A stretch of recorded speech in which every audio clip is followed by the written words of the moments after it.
turabasuje cyane amahoro Imana itanga nabane namwe abumva ururimi rw'ikinyarwanda abari mu Rwanda n'abari hirya no hino we wumva ikinyarwanda ndagusuje cyane amahoro Imana itanga nabane namwe rero Imana ishimwe cyane kuko ubashije kumva iri jwi ryanjye reka dusome ijambo ry'Imana.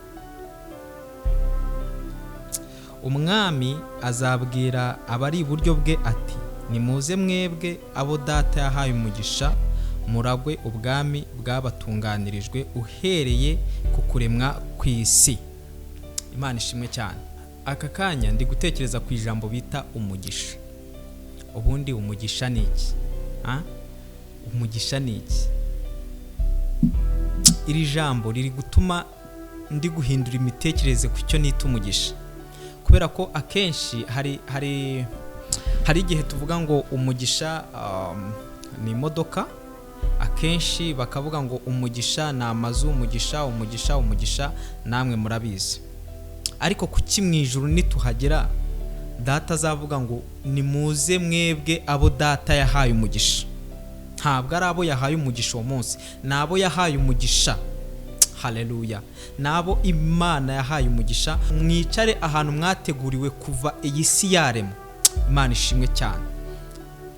Nagira ngo nkubwire uri umunyamugisha. Nkimara kumenya rino jambo kandi nkamenya yuko kwa data ari mu ijuru, ikindi nkamenya ko ijuru ari ngewe ryateganyirije, ndi umunyamugisha ukomeye cyane. Ndi umunyamugisha ukomeye cyane. Nagira ngo nawe watura ijambo rivuga ngo ndi umunyamugisha. Kubera ko ntabwo abazajya mu ijuru ari uko bose bafite amazu, ntabwo ari uko bose bafite amamodoka, ntabwo ari uko bose bafite amafaranga, ntabwo ari uko bose babyaye, ntabwo ari uko bose bashatse, ntabwo ari uko bose. Ahubwo abazajyayo ni abantu data yahaye umugisha. Imana ishimwe cyane.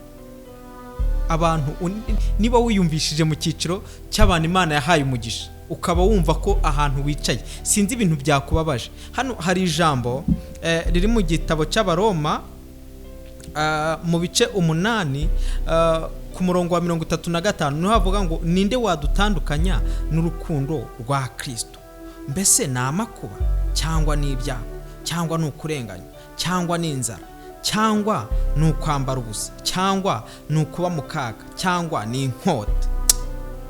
Iyo ni Paulo wabivugaga ngo ni igiki cyantandukanya n'urukundo rw'Imana? Twebwe turi abanyamugisha, atari uko dushonje, atari uko twambaye, atari uko dufite ibisaga. Twebwe puwe entre turi abanyamugisha, nta kindi. Ubuzima twaba tubayemo bwose, situation yose waba urimo, menya ko uri umunyamugisha. Nagira ngo nkubwire umugisha w'Iteka Imana itanga urawufite. Kubera ko aka kanya nujya mu ijuru Imana izakubwira ngo ngwino wowe kuko data yaguhaye umugisha kera cyane. Imana ihimbazwe. Rero ndagusabira ngo ntukiyite umunyamuvumo, ndagusabira ngo ntukiyite umuntu usuzuguritse, ndagusabira ujye wiyita umunyamugisha. Nubyuka mu gitondo uvuge ngo Mana ndagushimiye kuko ndi umunyamugisha. Aho ugenda hose ujye ushimira Imana, uyibwire ngo uri umunyamugisha. Haleluya. Imana ishimwe cyane. Imana iguhe umugisha kubwo gukurikira ijambo ry'Imana. Hezagirwa n'Imana. Amen.